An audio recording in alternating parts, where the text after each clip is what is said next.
Nobody wins when the family chooses. I can't get it.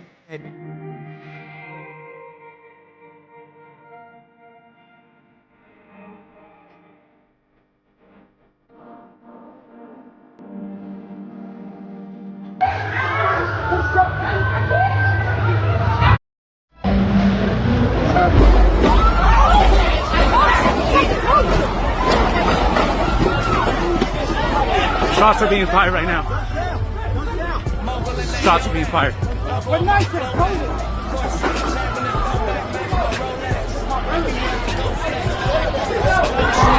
Eyewitness News reporter Abigail Velez has more from Long Beach. Liz Jory, this street has been blocked off for a huge portion of the day after a deadly shooting here in the heart of downtown Long Beach. And on a Sunday night, on what was supposed to be a joyous occasion, this was the last thing anyone here wanted to see. Somebody said, well, they're fighting outside, but it looked like it was, you know, a real, whatever was going on, it was really serious. It was panic on Pine Avenue on Sunday as the sound of gunfire sent people running during what was meant to be a celebration. Oh, it's shooting, though? Hundreds had packed this stretch of downtown Long Beach Sunday afternoon for the grand opening of Marathon Burger, the fast food chain founded by the late rapper Nipsey Hussle and his brother Black Sam. But just after 3:30 p.m., police say they received reports of gunfire. On March 31st, 2019, the world had stopped. A man who preached ownership, discipline, and economic empowerment was gunned down outside his own store, the Marathon Clothing. Now fast forward to the first day of March of 2026, the marathon still continues. But so does the violence. And just hours after celebrating growth, legacy, and generational wealth, another life is lost in the same city that took Nip. So the question becomes, is the culture evolving or repeating itself? Now, since Nip had lost his life, his brother Sam and his longtime partner Lauren London, the mother of his children, Will Some, and his entire circle has been carrying that legacy. We've seen the street being named after him, which we'll later identify and talk about. We've seen Puma honor his contract after his passing. We've seen morals, documentaries, investments, and businesses continue in his name. And now, his brother Sam is expanding the Marathon brand, launching Marathon Burger in Los Angeles. A new chapter, a new symbol of ownership. Celebrities showed up, the community showed up. Stevie Wonder even pulled up to the grand opening in less than 24 hours of this video. But man, we in here cooking. We in here cooking fries, burgers. I'm in right here with my nigga Scroogey. Come on, cuz. Get out of here, man. Come on, man. We in here, man. Hold on, we fully loaded. Fully loaded. We got my nigga Stevie Wonder in the building. Look at that. Look at that, Scissor. All right. Hey. Come on, man.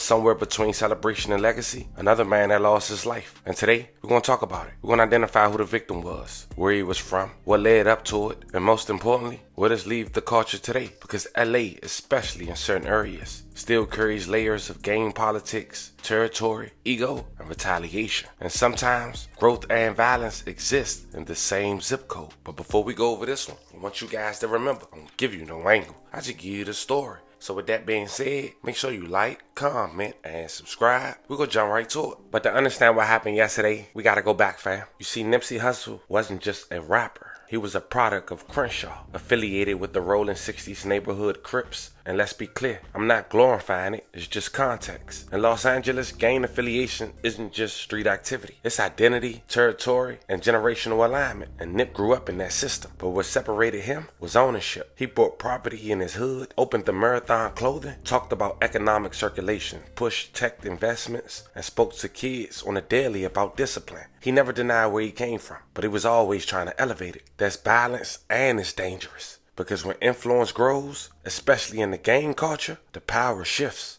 Bought the whole corner, right? The whole entire complex where you got the Marathon store, man. How long ago was that, solidified? We closed on that building probably like a month ago. Was that? I mean, obviously that's a big deal to own a corner in your hood, man. Yeah. And then you got the Fat Burger right there too, right? We are partners with the Fat Burger. We don't own it outright, but we in on it. Was that a hard process to get that done? Because I know obviously that's a whole nother level of real estate. It wasn't a hard process once we got the offer. I mean, once the offer got accepted, just getting to the point where the previous owners accepted the offer was a process. It took a long time. Once we locked in and agreed on a price and, you know, the offer was accepted, it was just like boom, boom, boom, boom, and then we closed. Closing escrow, both commercial units. I think that's big. Like inner city co-work space in the vein of WeWork, for local entrepreneurs. You know what I mean? And we got I think 8 entrepreneurs that all have products in the tech space that are in the building with us. And we also have a science, technology, engineering, and math center on the 2nd level for young kids to be able to get trained in the skill set that it takes to get into Silicon Valley. I just want to ask everybody here in the audience, how many of y'all are familiar? First of all, anyone have kids in the audience? Okay, 1, 2, 3, all right. Are you familiar with the STEM program? Now, the fact that this man right here has invested his time and space for that, I think that's worth a round of applause. Absolutely amazing. Thank y'all. Because that's the next level. That's how we're going to bridge the gap to a lot of these things. Yeah. Such a forward thinker. What was it about what you do and who you are that made you want to get involved with that, STEM program specifically, and just understanding how important it is for the next generation? Well, truthfully, I was at the Laker game, and I was sitting next to a person, and we ain't really speak during the first couple quarters. I ain't know him. I ain't think he knew me. I was, with my people. He was with his people. And about 2nd quarter, we took some shots, and that shit make you a little more friendly. Loosen up. He like, yeah, you Nip, right? Yeah, what's up, man? Cool. We started talking. He like, yeah, I'm a real estate developer and investor. I got a concept, and I want you to take a look at it. What you doing tomorrow? Can you come out of office? So me and my homeboy pulled up to his office, and he had the blueprint for what became Vector 90 and Too Big to Fail, which is what I just described to y'all. His name Dave Gross. Mm-hmm. And, dude come from the inner city of L.A. His brother was, murdered recently, on gang shit. His other brother doing time. And he was just the one out of the 3 brothers that, went to New York and went to an Ivy League school, pursued finance, ended up on Wall Street. And then when he became, accumulated some resources, he wanted to come back to LA and build. So that was the vision he had. And, I partnered up with him. And, we opened the doors the day before the album dropped. So the album dropped February 16th, which was this past Friday, a couple days ago. We opened the Vector 90 Too Big to Fail Crenshaw District compound on February 15th. So it came to fruition the day before the album came out. And it's a documentary we getting to put out about it and everything. Some very powerful people involved. A dude by the name of Don Peebles. He one of the most successful black real estate developers in the world. He worth like $5 billion. He building a skyscraper in LA. He about to buy the SLS hotel. Excuse me, not the SLS. They building the SLS. The Viceroy. Thank you, Brittany. You know what I'm saying? Because we all looking for some rooms. That's a strong team. See, your team right there. Yeah. You know what I mean? Right there with you. Yeah. Now, when it comes to Nipsey Hussle, his name seems to always be attached one way or another with another well-known rolling crip, Big U, connected to the rolling 60 circles, respected, feared by some, and connected to artists, athletes, and business ventures. Over time, there was public reports and interviews suggesting tension between camps. Not confirmed beef, not confirmed conflict, but conversations. Power dynamics in LA are layered. When money enter the picture, loyalty and leadership can be complicated. But it's crazy how the cards turn. Because on March 27, 2025, a federal grand jury returned a 43-count indictment against Eugene Henley Jr., also known as Big U. Federal prosecutors described him as a longtime leader connected to the Rolling 60s neighborhood Crips and the alleged head of what they call the Big U enterprise. Now again, these are allegations. He is presumed innocent unless proven guilty in the court of law. But the charges, they are heavy. According to the U.S. Attorney's Office for the Central District of California, Henley faces charges including, which we already covered in the video, I'll leave the link in the bio,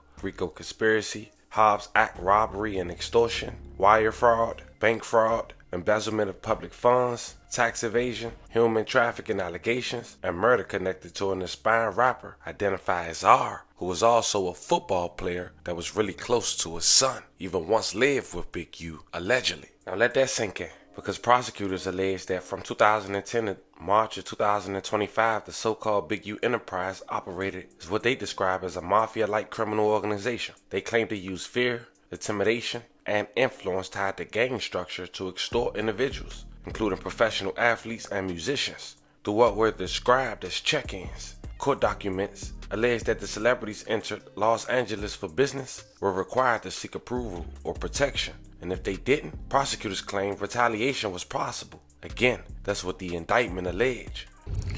So this is gonna probably be my last video. I'm gonna go turn myself in to see what's going on. They talking about I'm a fugitive. So they just raided all my houses. 600 was actually with the police when they raided my house. And he's actually got video and footage of it. So y'all know what y'all dealing with. And I just want to say this to y'all. When they raided my houses and my property, they was asking about whack, loose cannon, 600, and this internet stuff. All of y'all filed. All y'all who be sending shit around the internet, all y'all who be promoting and listening to what these saying, all y'all giving these likes and hidden likes, all y'all supporting this. All y'all guilty of this shit. If you had something against a black man, you should handle it with a black man in the streets. Wack said 100 times he was gonna take my contracts. He working with the FBI. The FBI went to the city 3 days in a row and told the city they didn't want nobody to give me no more money.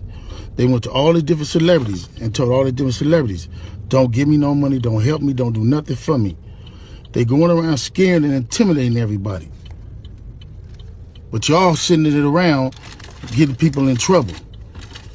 Like y'all don't understand what the FBI do to black men who try to help their community.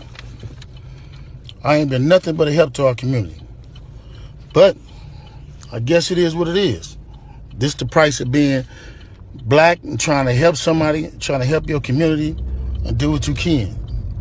You just guilty because somebody else don't like you and then go on the internet and do what they want to and y'all gonna promote it.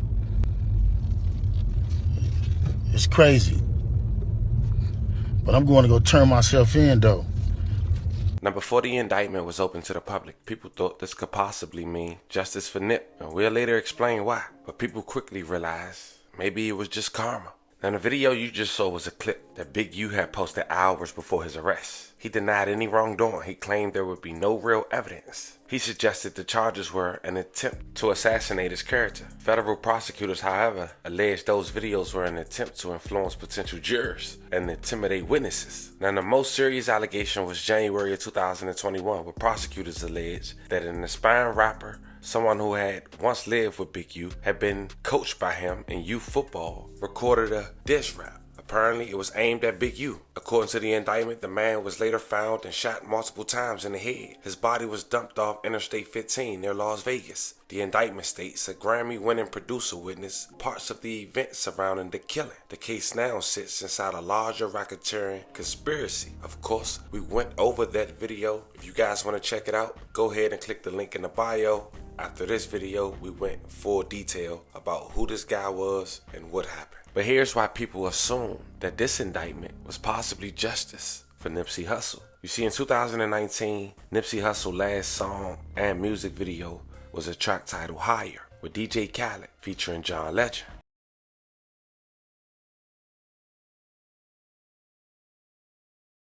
Now, that song won a Grammy in 2020 for Best Rap/Song Performance. That video was extremely powerful, but it's a lot behind the scenes that people don't really know about. Like, the video was supposed to be shot in a Rolling 60s neighborhood, but Big U allegedly got word of it, had some members press up on Nip, and he was front line. They ended up moving the location to a parking lot, the top floor. He had to beef up security not only for the Rolling 60s that was running with Big U allegedly, but also some Bloods who was tipped off to try to be funny. Now watch another clip from that music video and see if it.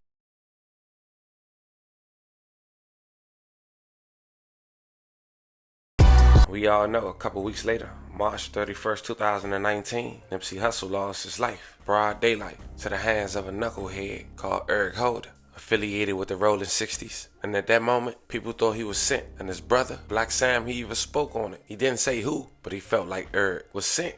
Whatever, and he was nervous. He was supposed to hit that alley with that red shirt immediately. But he didn't do that. He came in and he wanted to check the scene. Was it as random as what the public thought it was? From my understanding, no boy walked up with no shirt. Now, as you can see, things got strange. And things got even more tense when Big U had went live. It was seen joking when someone was saying, "Justice and rest in peace for Nip." Justice for Nip. Your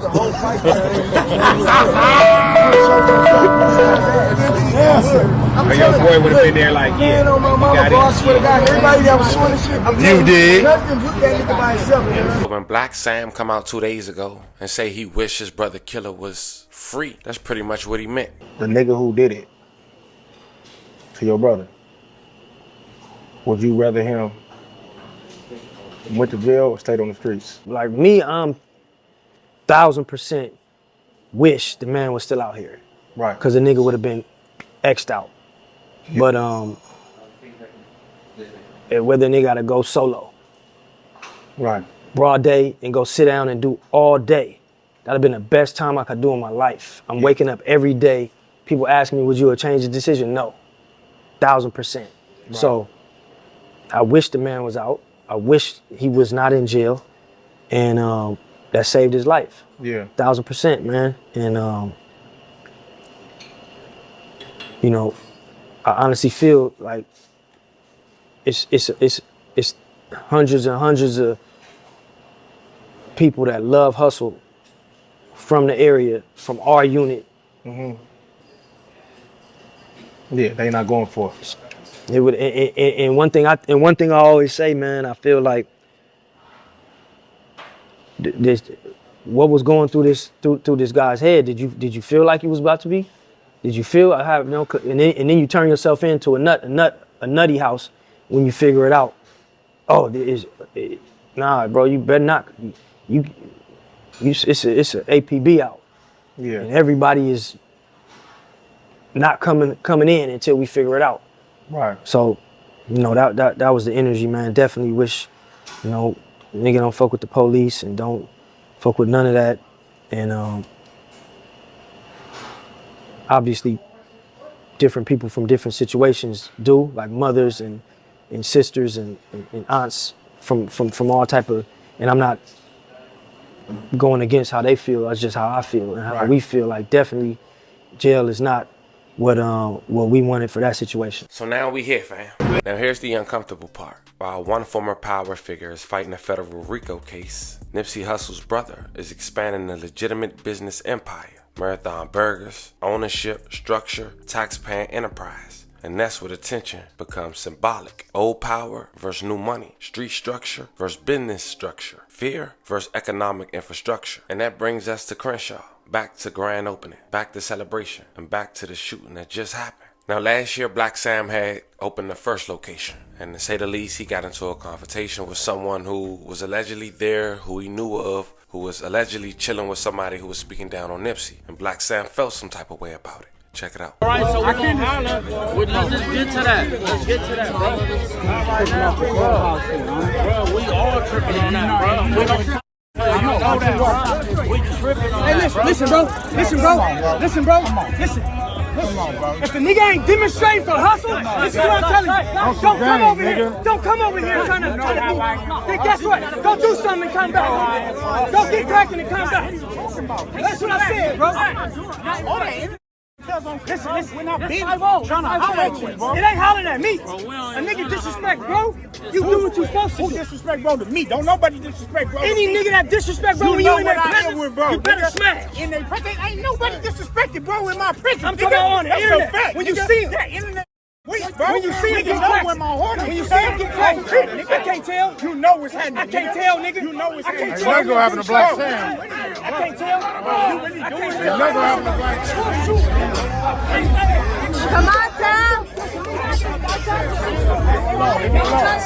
Come on,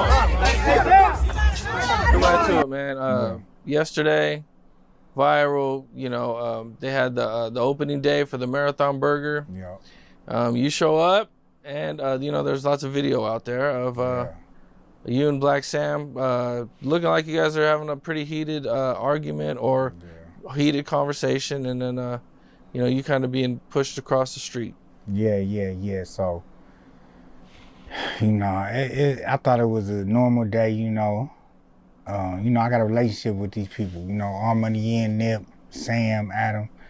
You know, everybody over there. It's been for years. You know, done business, good business.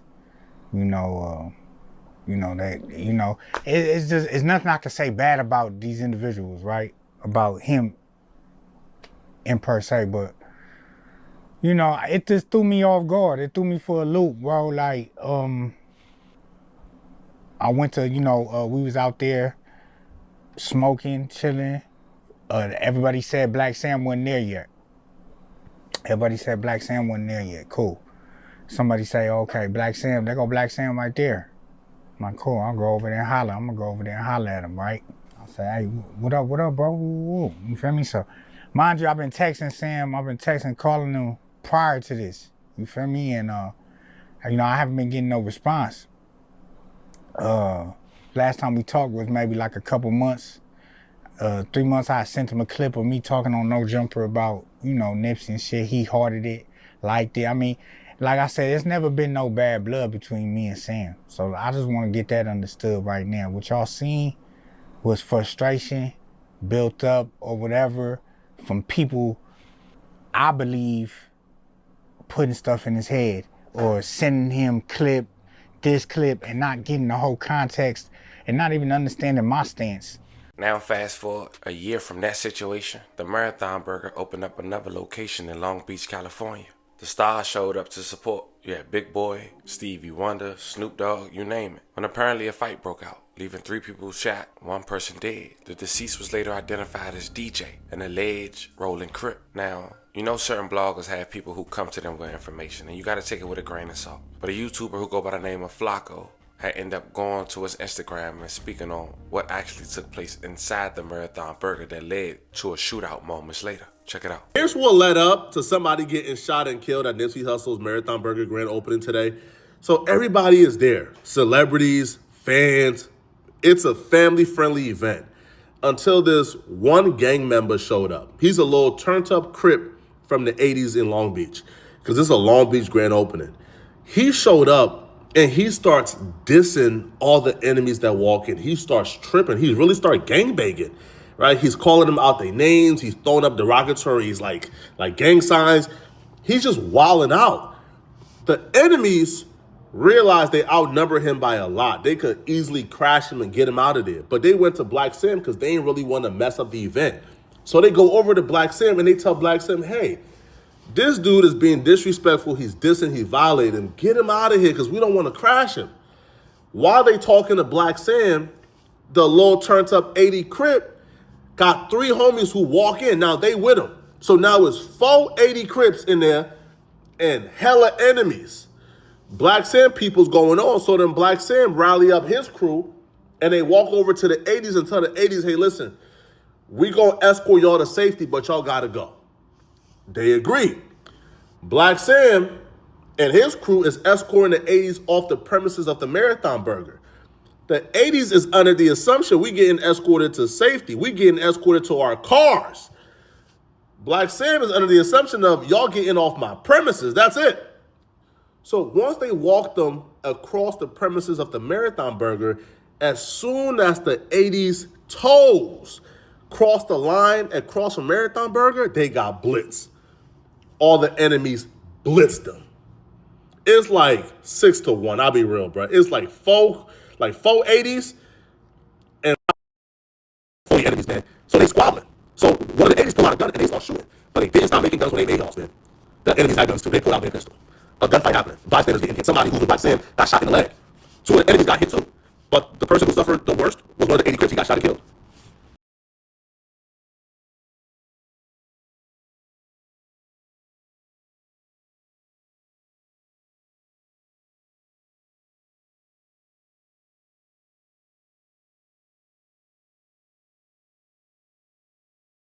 So, hey fam, 6 years later, when Nipsey Hussle stood in front of the Marathon store, he wasn't just selling clothes, he was selling ownership. He was selling infrastructure. He was selling the idea that you don't have to run to the streets. Even if you came from it, you can outgrow them. He won a Grammy, he built businesses, invested in tech, he bought back the block. But Los Angeles is layered. Power shifts, don't happen quietly. Federal indictments don't happen randomly. And legacy doesn't move without resistance. Now one former figure is fighting a 43 federal count indictment, and another branch off the same area. Black Sam is building a burger franchise in the same soil. It's not a coincidence. That's transition. But the question is, can ownership finally overpower intimidation?